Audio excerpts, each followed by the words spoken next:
a podcast that our organization, Repair, Restore, and Grow Black Communities, sponsors every Wednesday night. And we have the pleasure of being at Designs by Anna J. Designs by Anna J. Anna J. Okay, Anna J. And your real name is Joanna. Joanna. Okay, that's Yes. the name your mom gave you. Joanna, yes. That's right. And we're here with this podcast because we sponsor a Black business every Wednesday night. Repair, Restore, and Grow Black Communities. As you know, we're a nonprofit organization, and we're just a few people who have come together to make a difference. We all have a contribution to make, and this is the contribution that we're making with our organization. We're a nonprofit organization, and we support Black businesses. And we support Black businesses because we know that Black businesses have the opportunity to circulate dollars in our community. Mm-hmm. And I don't know how well we understand how important it is when we look at how we spend our dollars, where we spend our dollars, and how those dollars actually can come back and impact our communities. Mm-hmm. And we have a lot of wonderful Black businesses out here, and this is one of them. I have passed by your store so many times. I look in the window and I see all of the beautiful African clothing, and I said, I have got to go in there and see, and you have a beautiful assortment of clothing in here. Thank you so much. Oh, thank you. Really, it's phenomenal what you all are doing, first of all, and so I'm of course grateful for the platform to broadcast a beautiful Black business, you know, that is here in the Hyde Park community. So first of all, thank you for having me on the show. But yes, I've been in this specific location for coming up on 2 years. Mm-hmm. And when I was starting out looking for a actual physical location, I knew that I wanted to kind of be in Hyde Park. That was my aim. Okay. I really wanted a diverse area, a nice area on the south side. That was important to me. I'm Black American from the south side of Chicago. Okay. And you know, just the tone and the history of the south side, Hyde Park, Bronzeville community fit the tone of me bringing modern African fashion to the south side of Chicago. So it just has all aligned for me to be in this space, and I've been here for almost 2 years bringing forth my products. So I do go all the way to Ghana to manufacture the product, and that's powerful in itself. But of course, being able to bring a piece of traditional West African culture to 53rd and Hyde Park Boulevard, you know, that's dear to my heart. Absolutely. Mm-hmm. And what I like about shopping in establishments like this is and you know, we're gonna say we have a little person here. It's okay. Come. His name is Nana. Nana, can you come and say hi to our audience? Come on, baby. I have a beautiful 2-year-old son. That's right. And he is just the most amazing kid. And he gets to come to work with mommy. He gets to be brought up in the life of an entrepreneur and seeing that. And so I'm most grateful. But that comes with tears in the middle of recording. So we apologize. That's very African, actually. And I've traveled to Africa a number of times, and the women in Africa they're the ones that you see with the businesses, whether it's in the cities or whether it's in the rural areas, and their children are with them. You know, that whole idea of wrapping your baby around you and carrying your baby everywhere you go is true. That's right. And that child is right there with them. And as you have your child with you, they learn it's the experience of working. They're a part of your life. And I think that's something here in America. You know, I work in the schools. And I think we spend too much time away from our children. I completely understand and agree. Nana, come here, please. Let mommy fix it. Bring the phone. Let mommy fix it. Come here, please. That I completely understand. And so when I first went to Ghana, literally fresh off the plane, going to markets to what you doing? You on the YouTube Kids policy? Okay. Going back and forth to Ghana. Here you go, my love. Okay. It's okay. Going back and forth to Ghana, fresh off the plane in the market, that was something that I immediately noticed. It's like, okay, these women have their children with them. All these kids are around. And I thought it was the most beautiful thing, and I didn't have a kid at the time. I said, oh, I'm going to make sure that when I have my kid is with me, seeing me do business. These little kids, I'm buying fabric in the market. The mama could walk away to the bathroom. The 7-year-old know the price of the fabric. You get what I'm saying? So it was a beautiful thing to see. Through 4 years of going back and forth to Ghana, I still love that the children see business, but a lot of the reason why they are seeing it so much and why they have to be there is because education is not free. So these kids aren't at school, they're at work essentially. And so, you know, my views on that have changed, but I did vow that my son would see me doing business, and now having a child, or that my children would see me doing business and be with me.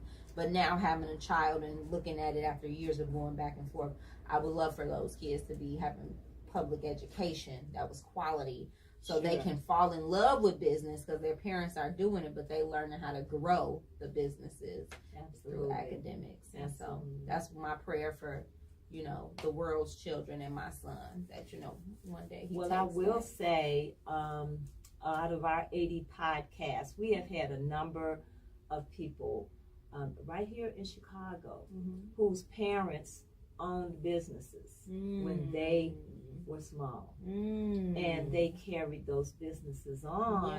And or one of them is Wesley Shoe Stores right here in Hyde Park. I was gonna say, I love them. I did not know about them. I'm only 26, so I'm not saying I've been around since, you know, way back when. But when I did finally realize who they were and what they were, one of the definitely the oldest black business in Hyde Park, but one of the original black businesses in Hyde Park.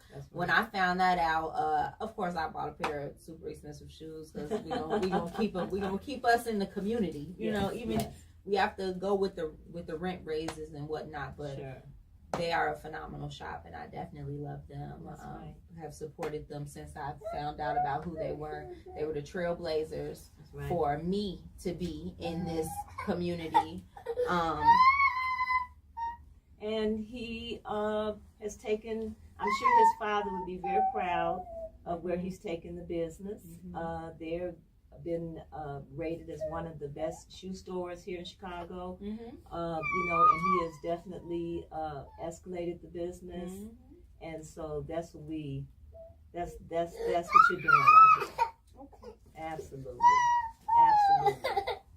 So anyway, you're from Chicago. I am. You're from.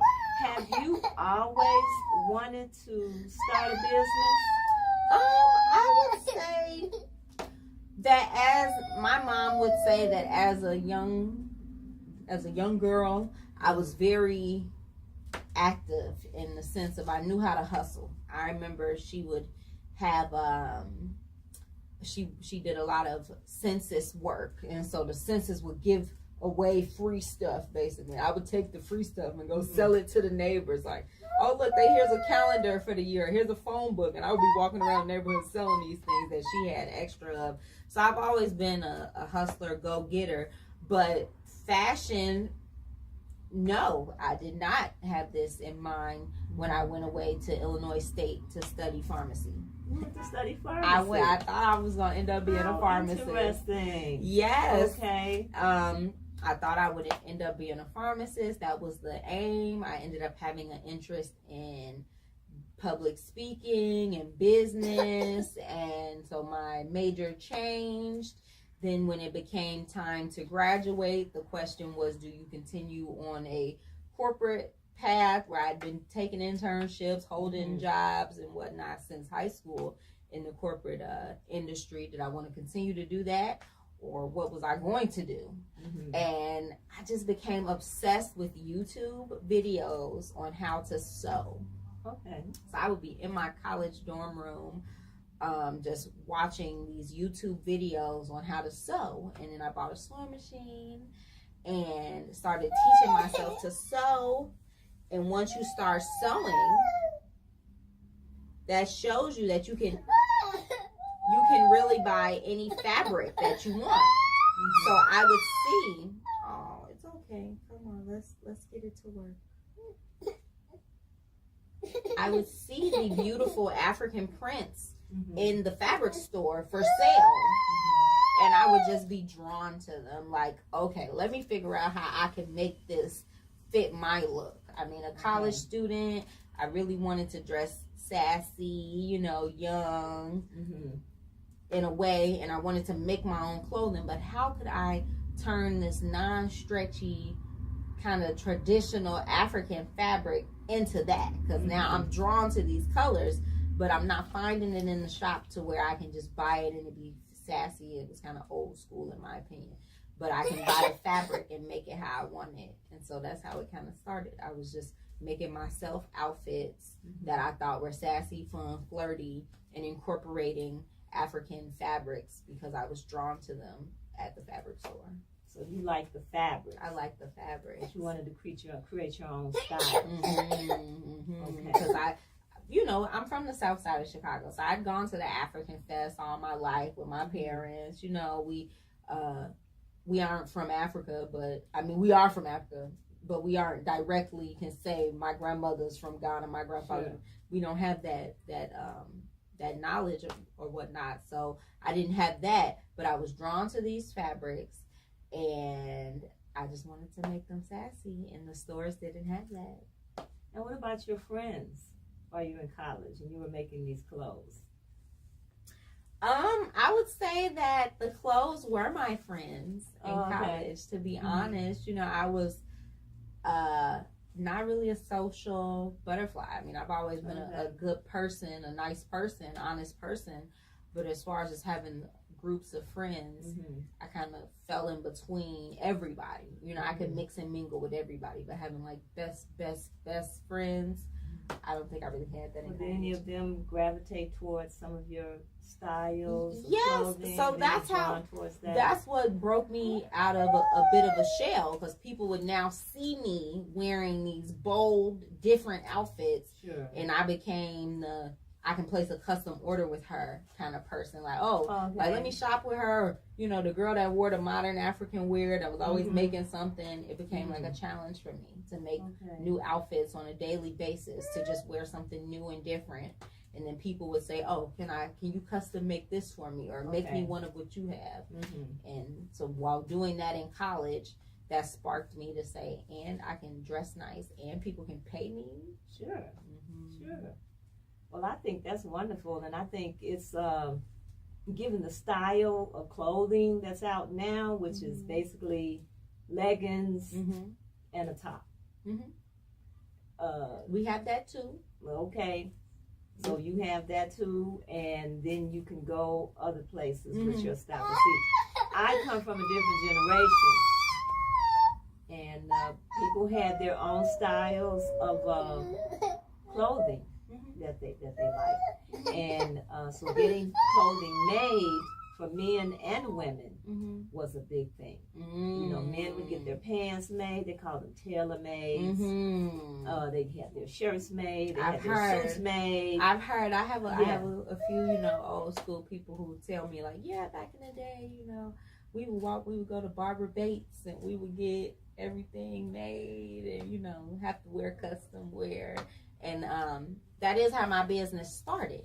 I was doing the custom made pieces for people I can sew, but then it became people would call me and say, oh, I want something. I just want what you have. Like if you had the same thing that you already made, if you had it in a small, medium, large, extra large, 2X and 3X, we'll buy that. You get what I'm saying? So like ready to wear, essentially. No wait time, ready to wear.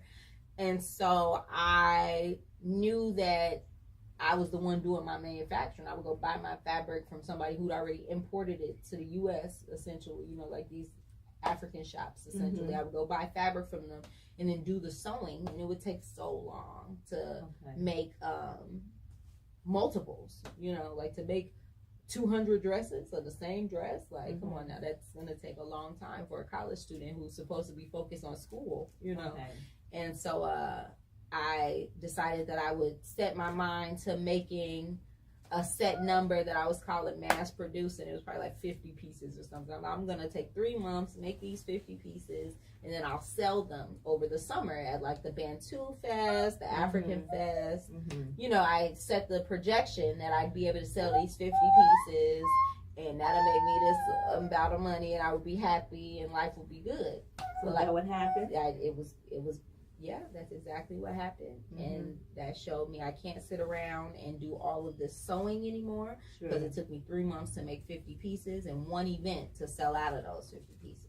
And you don't have, in business, you don't have another 3 months to sit down and make pieces and come back and So that led me on kind of like a quest of not knowing how the business would grow.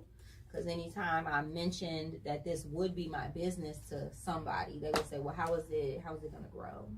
How, if you have to do all the sewing, how is it going to grow?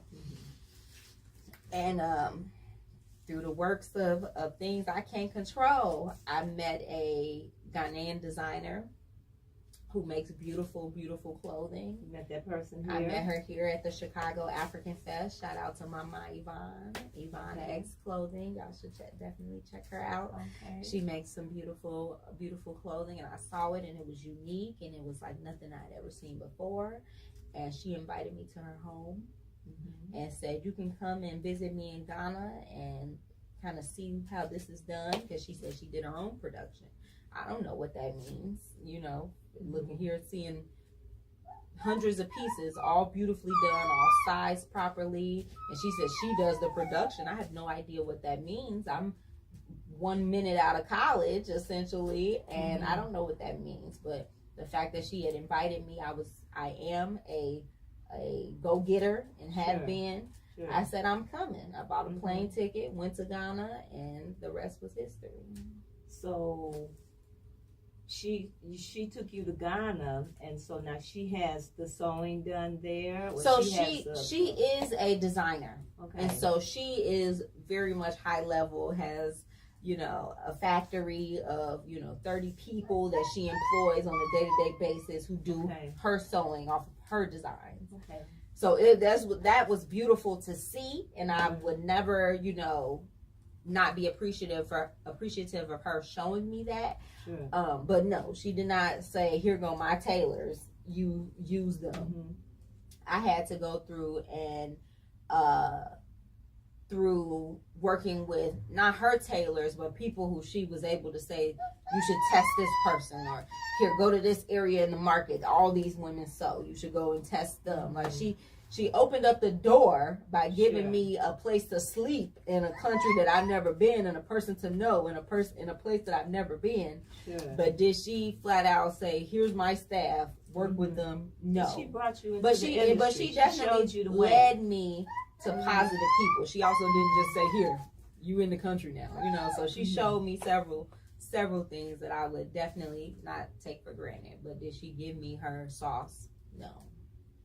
And we definitely have different styles, and that's the beautiful thing about people who are kind and who love themselves. Like, they want to share, they want to help other people grow. She did not have to open the door and say, you can come and stay in my home. My connection to her is always going to be deeper than these fabrics. I'm married into her family now, so I'm it's a long story, but wonderful. Yeah, so it'll always be deep, but definitely being able to go back and forth to Ghana, and now having established family there, is gonna keep us having authentic West African products. Okay. Baby. Okay, that's wonderful.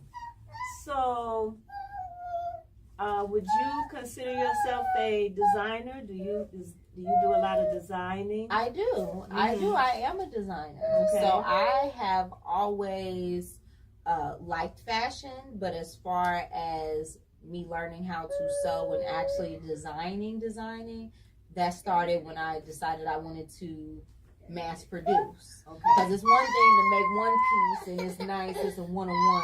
When you need to be able to gradient it and have sizes and actually design for everyone, You have to have. you have to actually be a designer to do that. And so I started being a designer when I started going back and forth to Ghana, and needed to translate my idea into a drawing, a product, a sketch, anything that would now allow another tailor to make it. Okay. And so I like to do a lot with making the wax print stretchy. Actually, funny, I say I like to do a lot with it, and then I don't have a piece up here to show. But by making the print stretchy, I'm using elastic thread. Let's see, did we see more? Is that like those pants I was telling you about? Okay. So by using the elastic thread, now that can be worn by everyone. We don't have to compete with, do you need a small, a medium, a large, a extra large, or 2X? You may need two different sizes. One that can fit a small through a large, another one that can fit a large through a 2X. Making something that typically would have to be custom made, like you were saying, making it now available to buy off of the rack. Sure. Well, that's where even a lot of the jeans that they're making now, all of the stretchy fabrics, it's small, medium, large, It's extra simple. large. It's simple. Nobody knows their 27 waist and a 32 inseam. Nobody knows that anymore, because you can go and buy a small, medium, and large, and it's time that was translated into African wear. Absolutely. I can honestly say, around the time when I was starting my business, what came out? The dashiki was out. I remember my mama's. I'm sure the dashiki was out in the 80s and everything. Sure, yeah. But maybe around 2015 or so, what movie or something came out around that time that made everybody have a craze for the dashiki? I can't exactly remember. But moral of the story is, the African fabric was coming back into play. A lot of the styles that you'll see here, people will come in and say, "Do you have a muumuu?" And then I'm like, "A what?" And then they like this. I'm like, "Oh, okay." I wasn't gonna call it that. I was gonna call it, that's the loose and flowy, that's the oversized dress. Okay. But things are coming back into play. A lot of the gentlemen, they come in and like some of my oversized mud cloths, they like, "I had that back in high school." I'm like, "Okay, well." So yeah, you did do it a little different, but it's similar to things that are reoccurring. Okay. Like the bell bottom pants, everybody's wearing the bell bottom pants. And then so imagine you take this and you pair it with this beautiful mud cloth jacket, put that bodysuit underneath it. Now you have modernized something that is traditional. This is mud cloth from Mali, West Africa. So, but now you got it on with a pair of leather leggings, and you done made it city girl appropriate. Okay. And do you ever thread the mud cloth? Do the stretchy threading with the mud cloth? No, I have not done it with the mud cloth yet. Okay. I like how you thinking. Okay. The mud cloth. Come on, it's okay. What would you like for mommy to do? The mud cloth is a thicker fabric. It's a thicker woven fabric. And so maybe in doing that, that's gonna make it really thick and really bulky. But the way I try to make the mud cloth modern is, of course, mixing the patterns like how I've done with this. And then I have some jackets that have really cute, funky sleeves. Things that you can take from day to night real easy. If you're going to be going into the office, have a corporate job. This is something that you can easily throw on top of a pencil skirt or a pair of black pants. As well as if you have a night out with the girls, you can put on a short little black dress and a pair of heels and make it a look too. So I'm really trying to make sure that you can translate these pieces all around. And so that mud cloth with the stretchy, I'm looking into that, but right now we don't have it because we're doing funky things with the sleeves and with making it fit more modernly. Okay. So has anyone ever come in here, like saying they're planning a wedding, and you put the whole entourage together? As far as doing a whole wedding entourage, no, I have not. I have not for women, but for men, we do have a lot of ready-to-wear men's caftan suits. So that is more of a formal look, like what you see on this rack over here. Those are more so ready to wear, like men's suits. So I do sell a lot of those for more formal events to men going to weddings. Okay. As well as I have the plug on if you need your wedding done. My main man, Harry Cotton in West Africa in Ghana, he does wedding attire all day. So he also has done some of his work is in here as well. So we have the plug to get your wedding all the way together. But will I hand sew it? No. But as my clients will tell you, my recommendations are very solid recommendations when it comes to tailoring for weddings. And they've shipped, literally send measurements over, gotten outfits ready for the wedding, shipped them over to them. And in that sense, you probably have to do some small tweaking with a local hemming and stuff, things that you would need done if you bought a suit off the rack, but just some small tailoring to touch it up. But for the most part, our connections are strong. Okay. So they use like Zoom or anything like that to kind of show what the outfits look like? So basically, when you are getting... Come on, my love. Come on. It's okay. Come on, baby. I'm sorry. I'm sorry, you all. I think we got a sleepy 2-year-old. We would use... everybody pretty much has Instagram, Facebook. Sure. If you need a Zoom arrangement, that can be done, because I know big parties, that can sometimes be a thing. FaceTime, text. I mean, literally, you could say, this is our colors that we're looking for, and then tailors will go to the market, send you photos of the fabrics that you are interested in. You go to a reputable person to get your measurements here, because if the measurements don't fit, that's your fault. Okay. Or you can come to me and I can measure it and send the measurements over. You pick your fabric. The back and forth is kind of the designing portion of it.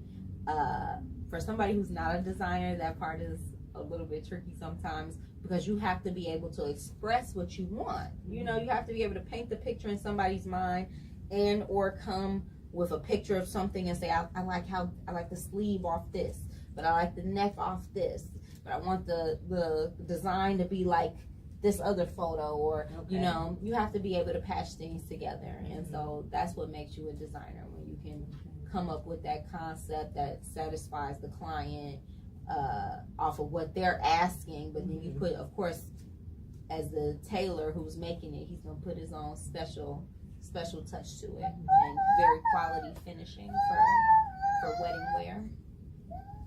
Well, that's one of the things that I like about boutiques like this, is that you can have items made, and once someone has done business with you for a certain period of time, then you just become their go-to, or one of their go-to people, to make an outfit for them. Yeah, and because you can't always find, what you're looking for in the store. It's become limited. It's better in the smaller boutiques. They're in the smaller boutiques, but you're going into some of the larger stores, and you're just like, I don't like this, or it's not fitting. Well, we get that in big boutiques, in big box stores. We get that in small boutiques. I mean, one thing that my Ghanaian mentor Yvonne told me is that as being a designer, you know, I don't take it too personal because I've been successful in this for a while now. I mean, even if I was not successful in it, or my definition of successful in it, I picked these fabrics. I went to Ghana. I got these things made in my vision. Okay. So if somebody else doesn't like it, I like it. You know what I'm saying? So my mentor was telling me how we tend to design for us. And so that can be a good thing, that can be a bad thing. But I can say that my clientele have really liked what I'm putting forth. And so I've had clients from 4 or 5 years ago, actually from five years ago, when I was selling stuff that I made. Okay. I see people on the street and they still wearing the wrap skirts that I first mass produced in my college dorm room. And I'm like, oh my God, like I can spot it. Even anything in here I can spot because I know that I've hand selected that fabric, so you won't find it. You can find the fabric, but it won't be exactly how mine is because I designed these. But when I see the people wearing it, it really touches my heart, and it's just a phenomenal most of the fabrics that you purchase, that you use in Ghana, have they been made in Ghana? I try to source the ones that have been made in Ghana, but no, unfortunately, all the African fabric that is being sold in the African markets aren't being made in the African markets. It's really not a good thing. But yes, the Chinese, Indians, anybody, but mostly the Chinese are mass producing African prints and they're selling it back to the Africans. Is anybody working on that? Anybody working on trying to do something about that? Yes, they are. I would say that I don't get me to lying too heavily, but there are companies that are proud African brands that produce in Africa. I mean, we all remember, you ever heard of Holland wax print? Everybody used to say you have to buy Holland wax print. That's just the Amsterdam, Holland area still in our print. And we thought it was superior for years. Everybody said you have to buy Holland wax print. So yeah, no, not all. They get a lot of fabrics from Holland too. They do. Not all African fabric is made in Africa, which is why it's very important that I at least do my tailoring there. Sure. So now I'm working with local tailors who are used to making, they're tailors, so they sell custom wear. But when you have somebody come in and making a bulk purchase, that's really good. I mean, if somebody came in and typically you sell shoes and they buy 1 pair of shoes or 2 pair of shoes, that's great. But if they buy 200 pairs of shoes, that's even better. So I love it that I'm able to work with those local tailors. Well, that's good that you, as an African American from this country, have been able to establish a business relationship in Ghana, and that is definitely helping, with their economy there. Giving them an opportunity to work. Yes, even if I don't work with hundreds of people, I would say I have about 4 main people that I know that I'm shopping with, that I'm spending thousands of dollars, tens of thousands of dollars with, to shop with. And so that makes me feel good. No, I'm not able to, have a steady payroll of 30 people or whatnot, but even, yes, in Ghana, the 5 or so people that I'm paying, they're very happy to do the work, and I'm very grateful for them. Like, these are people who I've shared tears with, because it's like they don't even, I'm sure they now, 4 years later of this crazy black lady coming spending thousands of dollars, I'm sure they understand the impact. When I show them the pricing and the photos and the photo shoots and the things that we do on this side, they are like, wow, like I made that and it's being sold in Chicago, right. you know, so it's Right. it warms my heart and it definitely makes them happy. So anything that can help all of us, and even people here as a small business owner, we employ people. We give people jobs. Like I've probably had 4 or 5 employees over the last few years. Okay. You know, we keep the community going. I mean, it's a beautiful thing to have the Walmarts and the Targets and the Whole Foods and everything. You want to have those big box stores for when you could run in and you need to get something. But when it comes to the smaller shops, and especially like the smaller boutique style shops, we make the community feel warm. We keep the community going. Like I'm a therapist. I might be a designer on some days, but when the little old lady come in here and she, you know, tired of the people smoking in their building, or, you know, something that she just want to rant about something, I'm the person. Or when women come to purchase waist beads from me, and I'm fitting their waist beads, and they lift up their shirt, the first thing they say is, I'm going to go to the gym, I'm going to get this together, or this my bullet wound from 1995. You know, they start. See, that's what it's about. It's about, you know, when you have a business, it's about relationships. It's about relationships. And then you talked about what's very essential is, like we talked about, circulating the dollar. And when you hire someone, you know, and our Black boutiques are more likely to hire Black people. And then those people make money, and that money can circulate back into the community. There may be services that you need, or you're getting your services from Ghana, and then I'm sure there are other services that you have to have here. Taken care of, that you can pay someone to do. And I'm always open. I'm letting this be known as the open invite to anyone. I am Joanna of Designs by Anna J, the owner, and I'm inviting you to work with me in some way. I mean, we have events here, from open mics to candle making classes to yoga classes. We've done so many things that have allowed me, through, you know, just like you said, networking. It's about people, meeting my clients who become friends, and we all work together in ways. I mean, I have this space. This space here in Hyde Park is beautiful, it's safe, it's nice, it's big enough. I utilize this space. So this is the open invite for anybody who has a great idea, something that they're curating. When is open mic? So we do open. We've done at least 3 of them. I work with people who are more in the open mic space than I am to plan it. So like I said, I'm always working with people. So I'll have to circle back and let you know, but you'll definitely be invited. Of course. That's wonderful. Of course. Wonderful. And then, like we said, ultimately serving as a role model for not only your child, but, you know, other people, young people that come in, and this is what they see you doing. Our children, you know, children play out what they see.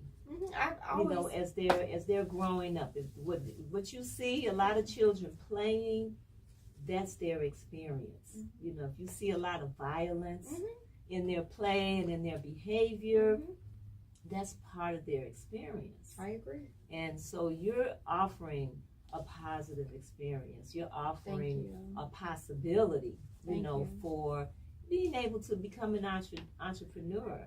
You know, and a lot of people tell me that my son, come here, baby.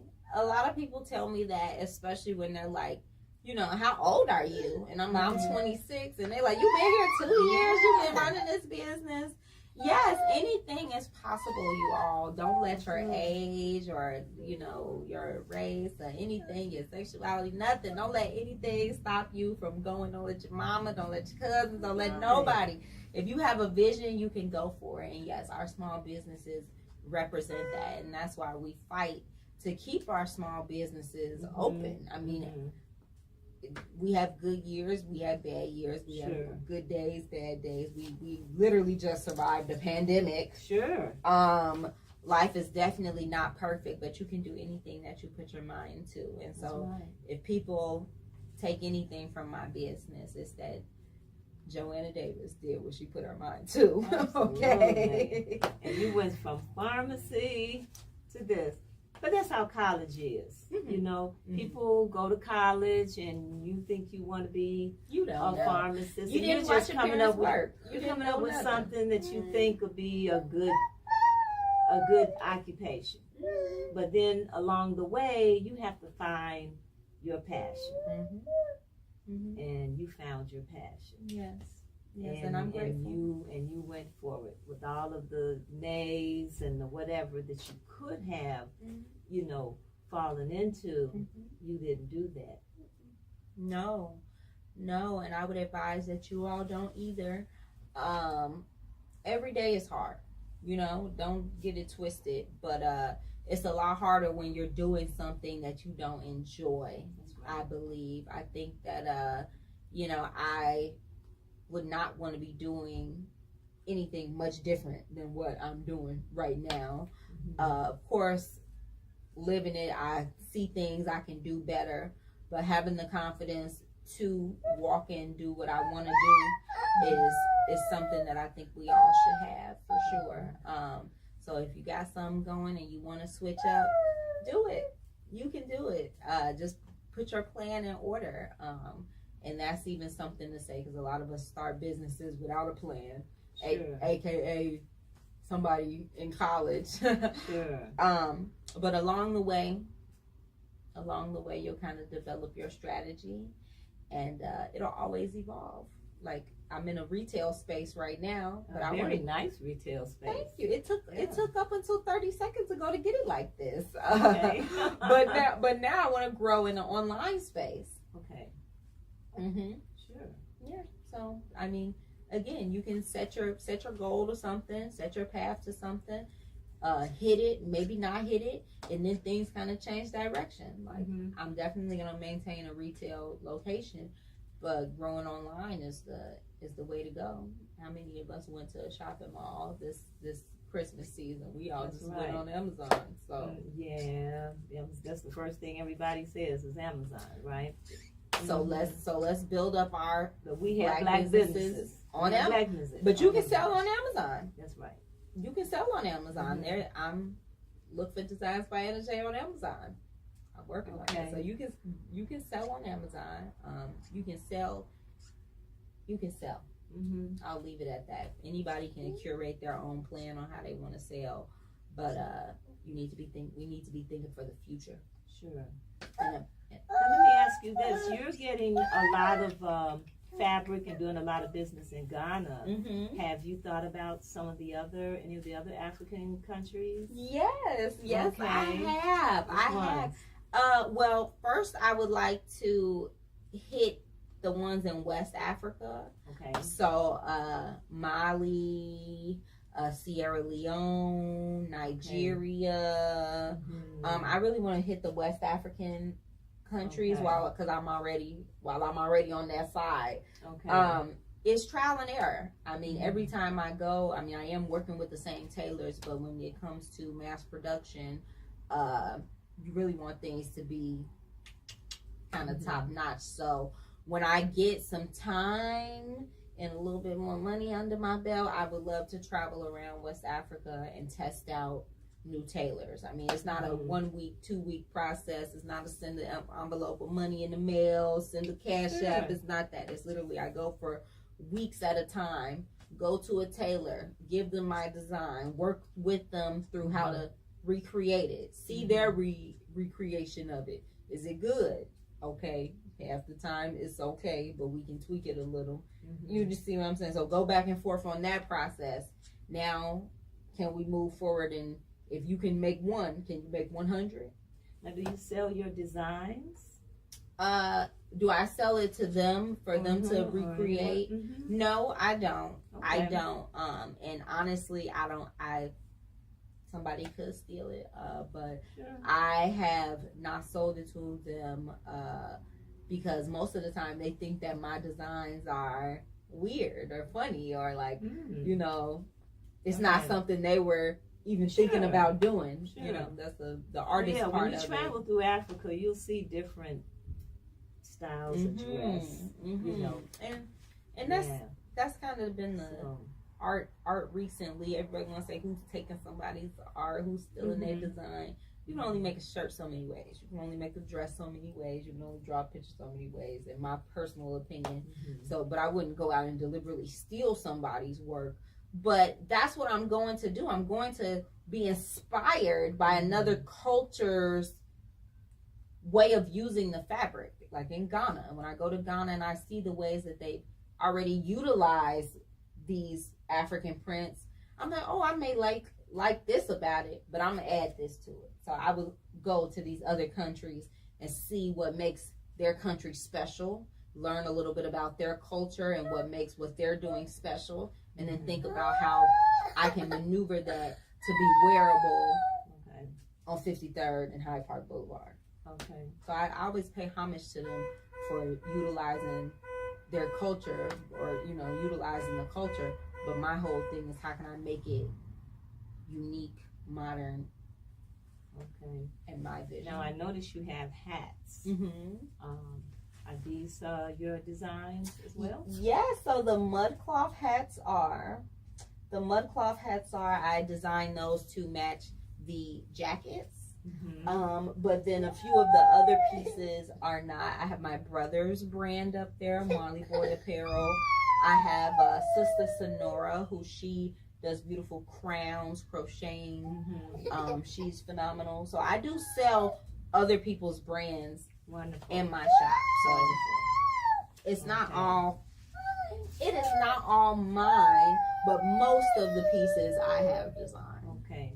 So here you have clothing, you have hats, I see bags, earrings, waist bead, kids' clothes, head wraps,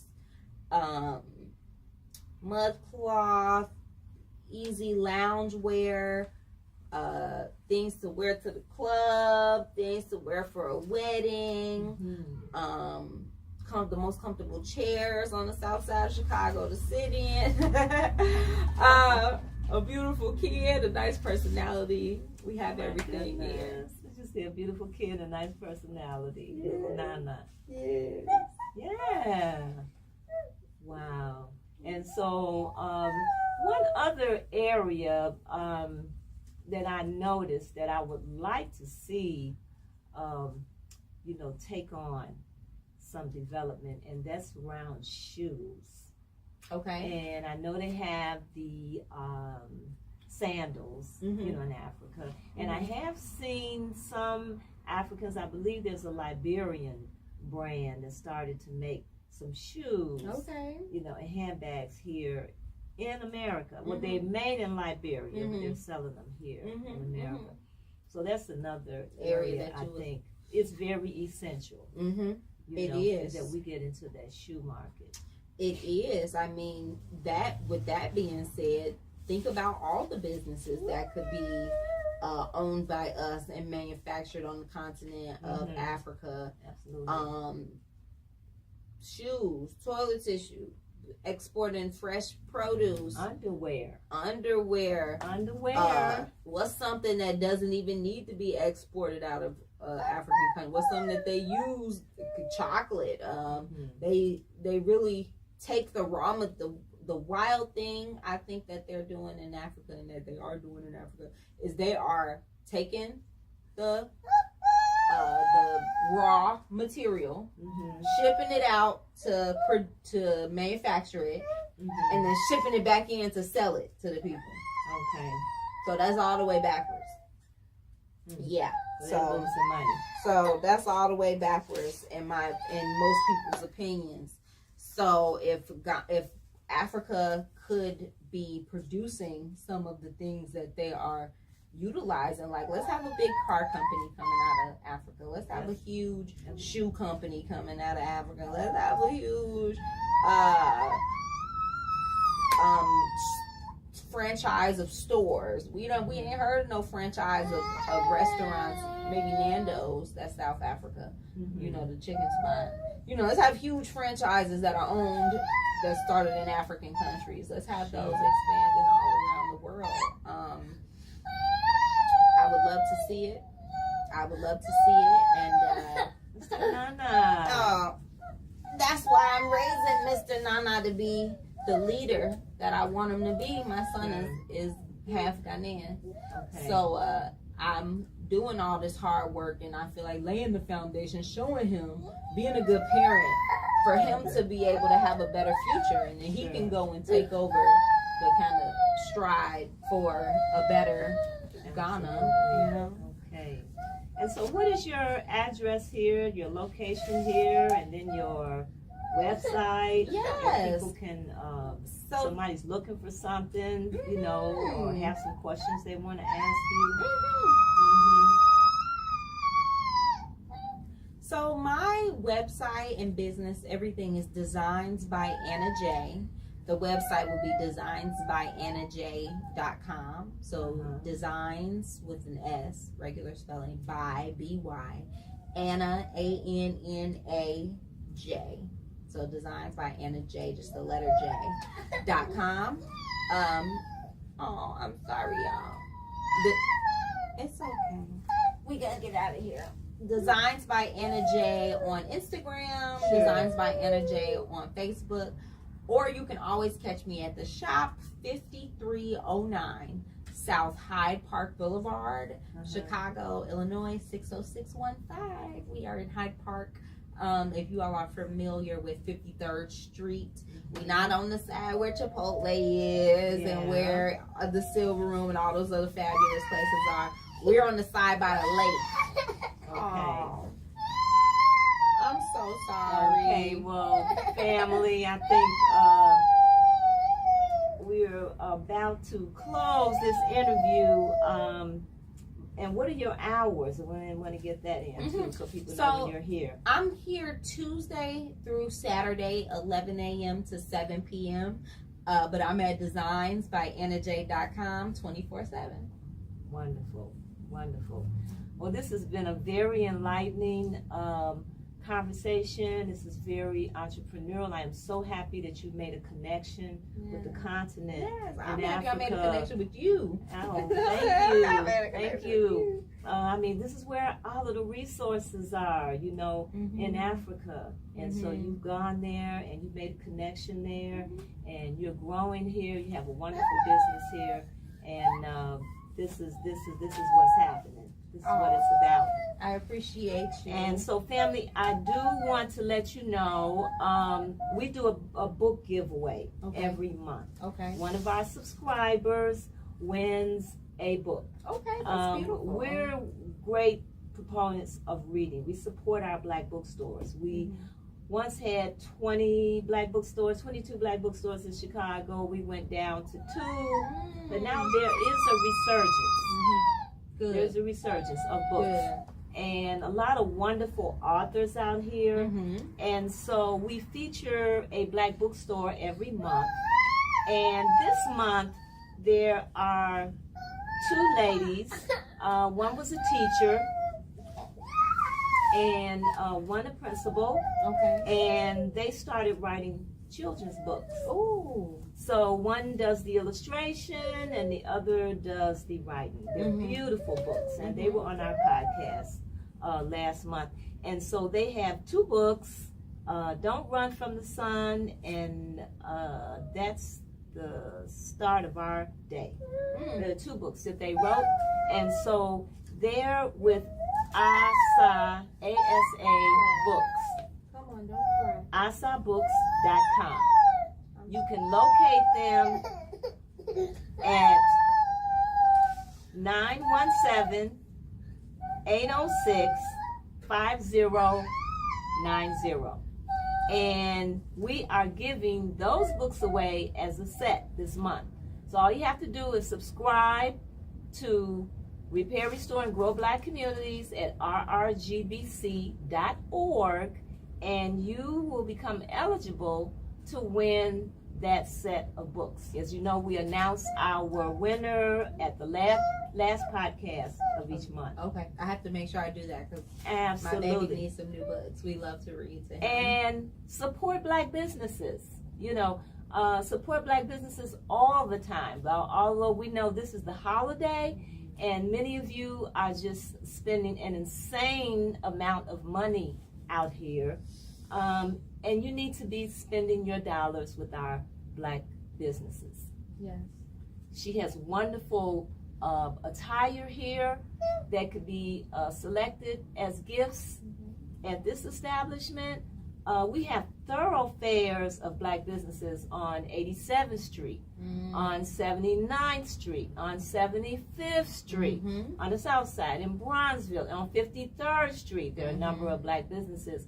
And even on the west side, 47th Street, I'm still over here on the south side.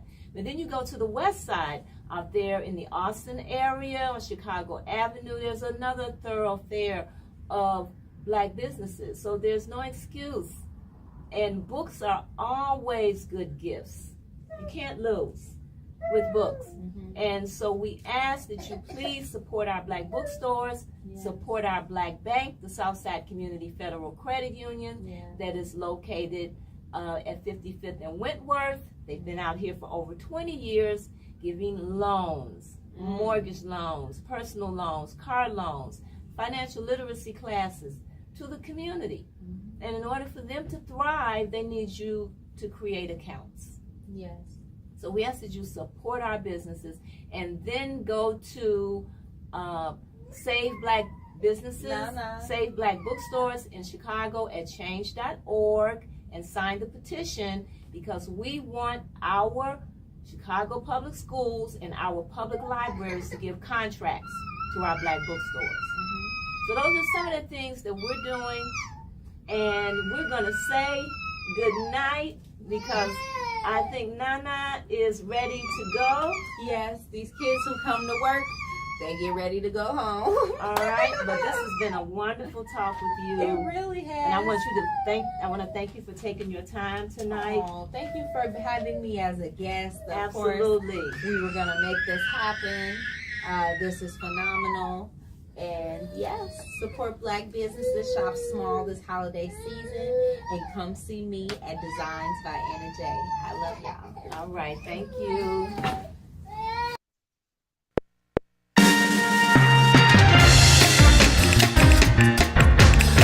Thank